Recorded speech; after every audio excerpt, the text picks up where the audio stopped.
The stock market has rebounded and then some. We see in the past month, both the S&P 500 VU and QQQM, the NASDAQ, have gone up 11% and 17% respectively. We see that big dip in late March due to the conflict, and we see prices in the stock market rebounding quite nicely. Over the past 6 months, the NASDAQ is up 7%, and the S&P 500 is up about 5.6%. We look over the past year, and we are up quite nicely in both indices. We see that the NASDAQ is up about 42% and the S&P 500 is up 30%. But when we have such rapid growth, the expectations on Wall Street are very, very high. And if companies start reporting earnings and those earnings miss and they disappoint, that can send stocks tumbling. So we're going to take a look at 3 stocks that we are watching in this week of reporting, May 4th to 8th. These 3 companies are reporting their earnings. We're going to look at their safety metrics, their Interflame Finance safety scores, and their overall performance over the past few time periods. We're going to look at their growth metrics and their Interflame Finance growth scores. We're going to look at the intrinsic values, which means what they should be trading for, and what Wall Street thinks the expectations are for these 3 companies. And finally, we'll conclude with how we might invest a hypothetical $1,000 here at Interflame Finance.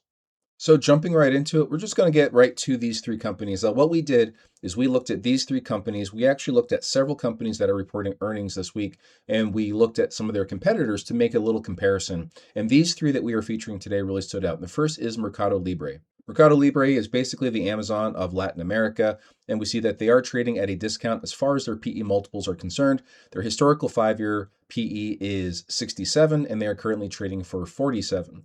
And they have pretty decent numbers across the board. Their debt to equity is a little high, but their interest coverage is nice at 20. Free cash flow yield sneaking up close to that 7% that we like to see. And this is a rather volatile stock. Their beta is 1.4. We like to see that 1 and under for safety scores, but we're going to take a look at Mercado Libre in a little bit more detail in a bit. Now, Mercado Libre is basically flat over the past week. Over the past month, it's actually up 7%. Over the past 3 months, we are down about 13.8%, so perhaps a buying opportunity. It looks like maybe a bottom has started to form in the stock, and it's possibly due for a recovery. In the past half of the year, down even more, about 20.5%, and over the past year, basically the same, down over 20%. The next company that we feature is Novo Nordisk, NVO. They have one of the best PE ratios of all these companies, coming in at 12.3.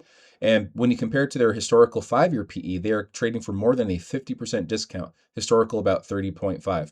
Their debt to equity is under 1. Dividend yield is the second highest of all these companies that we looked at this week, coming in at 3.7. Their beta is very low at 0.4. And a lot of these other safety metrics that we like are pretty good. Payout ratio just at 41%. They have grown their dividends for 6 consecutive years. And Wall Street tends to agree. Over the past week, they are up about 6.5%. Over the past month, they are up 19.4%. However, in the past 3 months, they are down 26%. And again, it looks like perhaps a bottom has started to form in this stock, and it is possibly looking like a recovery play. In the past 6 months, we are down over 11% for Novo Nordisk, and over the past year, down 34%.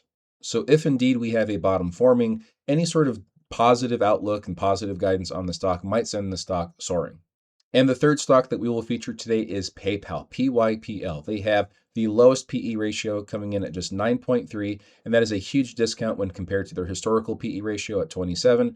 The price to sales is one of the best. Actually, it is the best of all these companies at 1.4. Very low debt to equity. Their free cash flow yield is over 10%. Wonderful, wonderful numbers there. Their dividend yield is 0.9%, almost at 1%.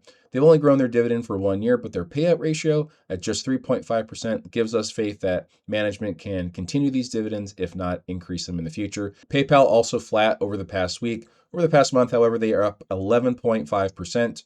Over the past 3 months, they are actually down 4.27%. Over the past 6 months, they are down 27.18%. So perhaps a bottom is forming in the stock. In February of this year, they seem to have just absolutely crashed, fallen off the planet, and bottomed out, and hopefully making a nice recovery. And over the past year, PayPal is down about 23.4%. So we'll now score these companies from -10 to +10, with -10 being the worst, +10 being the best, and 0 being neutral. And at the very bottom is Eli Lilly. This is a company that we looked at when we wanted to compare companies to Novo Nordisk, and it's coming at a -1.4, so not the safest company out there. Now, we've highlighted AMD here because they do report earnings on Tuesday. They do have a safety score at Interflame Finance at -0.9. Shopify also reporting on Tuesday. This is a company that we wanted to look at when comparing to Mercado Libre. They report earnings on Tuesday. They come in at a -0.7. Coinbase is a company that's reporting Thursday, and they have a safety score of just negative 0.5. So these are not good numbers for these companies. MasterCard has a safety score of negative 0.2. Alibaba is the Mercado Libre of the East. They are coming in over that neutral mark at 0.1 for safety. We have Palantir. Palantir, big stock reporting on Monday. They're coming in with a safety score of just 0.6. Palo Alto Network, this is a cybersecurity company coming in at a 1.1. Gilead Pharmaceuticals, this is a stock that is reporting earnings on Thursday, something to look at, coming in with a safety score of 2.1. Visa also coming in with a 2.1 in that shopping and retail space and in payment space, something to compare against PayPal coming in at a 2.1.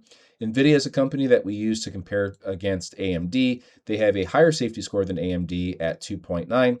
Bristol Myers Squibb coming in with a safety score of 3.1. And here's Mercado Libre coming in with a safety score of 3.1. Again, they are reporting earnings on Thursday. Novo Nordisk is actually reporting earnings on Wednesday. They have a safety score of 4.4. Now, Fortinet in that software cybersecurity space, they are reporting earnings on Wednesday. They have a safety score at 4.6. Now, Amazon with a safety score of 5.3. This is something to compare against Mercado Libre that's only coming in at a 3.1. And at the top is PayPal with a safety score of 6.6. Again, they are reporting earnings on Tuesday. If you're getting anything out of this video so far, please consider liking. That would really help out the channel. And consider subscribing to this channel so you can keep coming back for more stock analysis. So in a similar fashion, we looked at their safety scores. Now we will look at some growth metrics. And Mercado Libre coming in with a PEG ratio of 1.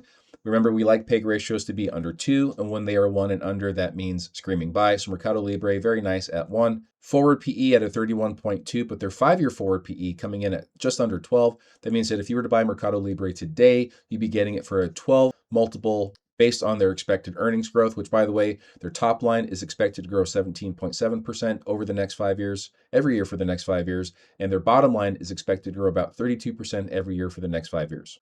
Now, return on equity and return on invested capital, both very nice numbers. Profit margins leave a little bit to be desired at just 6.9%. So Mercado Libre looking like a pretty decent play so far. Novo Nordisk has a big red flag. They have a PEG ratio of 4.6. Anything over 2, not really too appetizing to us, but if we look in their numbers a little bit deeper, we see that they have okay debt to equity at 0.7.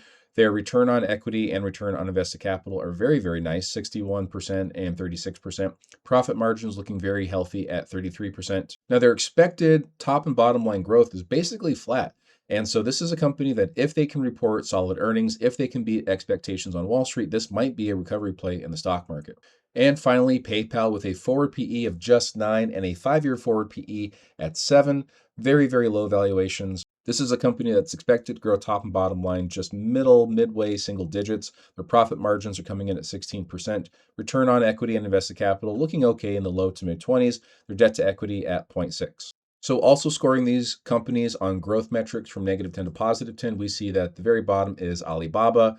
Again, that is the Amazon and the Mercado Libre of the East, -3.5 for growth. Coinbase coming in at a 0.5. They report earnings on Thursday. Shopify reporting earnings on Tuesday. They're coming in at a 2.5 for growth. AMD also reporting on Tuesday, coming with a 2.6 for growth. Novo Nordisk is coming in with a 3 based on these numbers. They report earnings on Wednesday. Palo Alto Network coming in at a 3.2. Bristol Myers Squibb at a 3.8.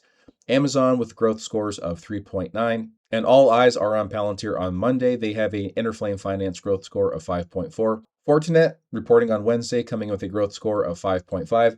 Gilead Pharmaceuticals coming in at a 6.6. They report on Thursday. Visa with a growth score of 6.7. Mercado Libre also coming in at a 6.7.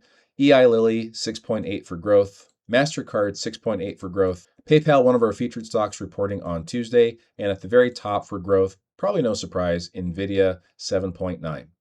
So if you want to pause the video here, we're not featuring all these stocks. We're not talking about them in too great of detail, but you can look at their metrics and you can look at their Interflame Finance growth scores. And you can try to pick out maybe some plays that you might be interested in, that you might be watching this week. Now, one of the most important tools that any investor can have in their toolbox is to compute what's called the intrinsic value of a company, or their fair value. And what that means is the stock price is one thing. So for example, Visa here is 328, but we think that the intrinsic value of Visa is actually 306. And we base that off of a few different things. We base that off of their projected earnings growth, their PE multiples, and other metrics that are unique to that company. If you go down to the description of this video, you will see 4 different intrinsic value calculators. You'll see the PE ratios model, the dividend discount model, the discounted cash flow model, and Graham valuation.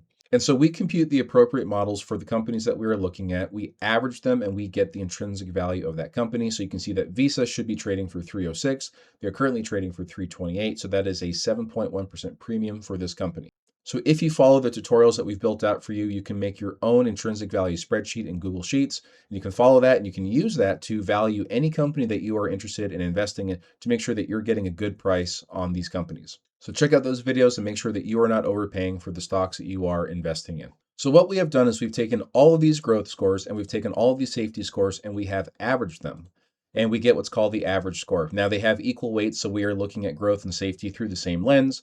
And so the first up is Novo Nordisk. They had a growth score of 3 and a safety score of 4.4. That gives us an average score of 3.7. Typically on this channel, we like average scores to be 5 or higher, but we lowered the bar just a little tiny bit because these companies were not offering too much. And we wanted to have something that had a decent score. 3.7 is a decent average score. Now, the reason that we are featuring Novo Nordisk is because their current stock price is $44 per share, and we think that the intrinsic value is closer to something like 59. And so that gives us a 26% margin of safety, a very nice, healthy margin of safety. And again, the expectations for Novo Nordisk are very, very low. And so if they can report earnings and beat those earnings, if they can blow expectations out of the water, this might be something that can pump in the near future. Now, our estimate of $59 per share is a little more bullish than the average on Wall Street. The average consensus is $51 per share. That would be a 16% growth in the stock price. The low estimate coming in at 41, that would be about 6.5% drop in the stock price. And Novo Nordisk has a bull out there saying that this is a $70 company. That would be a 59.5% increase in the stock price over the next year. However, the overall consensus for Novo Nordisk is that this is a hold. Mercado Libre coming up next at a 6.7 for growth and a 3.1 for safety. That gives us an average score of 4.9. They report earnings on Thursday. They're currently trading for $18.50. We think that the intrinsic value is closer to $3,200. That gives us a very healthy 42% margin of safety. And if you thought our estimate of 3,200 is quite high, well, there's a bull out there saying that this is a $3,500 company. That would be about a 90% increase in the stock price over the next year. However, the overall consensus on Wall Street is that it's about a $2,700 stock, and that would be about a 45% increase in the stock price. And even the low estimate for Mercado Libre coming in at $2,050, that would be about an 11% increase in the stock price. Probably no surprise that the overall consensus is therefore strong buy for Mercado Libre. And finally, PayPal that reports earnings on Tuesday. They have a safety score of 6.6, growth of 7.2. That gives us an average score of 6.9. Current stock price is $50 per share. However, the intrinsic value is closer to 93, a very comfortable 46% margin of safety. Now, we are among the more optimistic investors out there for PayPal. We say $93 per share, and the high is 95, so slightly higher.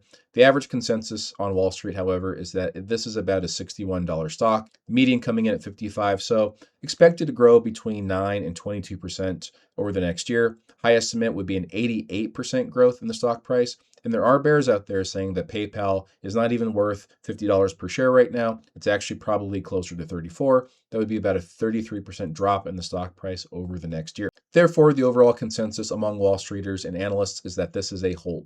Now, this would be a great place to remind you that nothing that we say on this channel is financial advice. We are not telling you to buy, hold, or sell anything in your portfolios.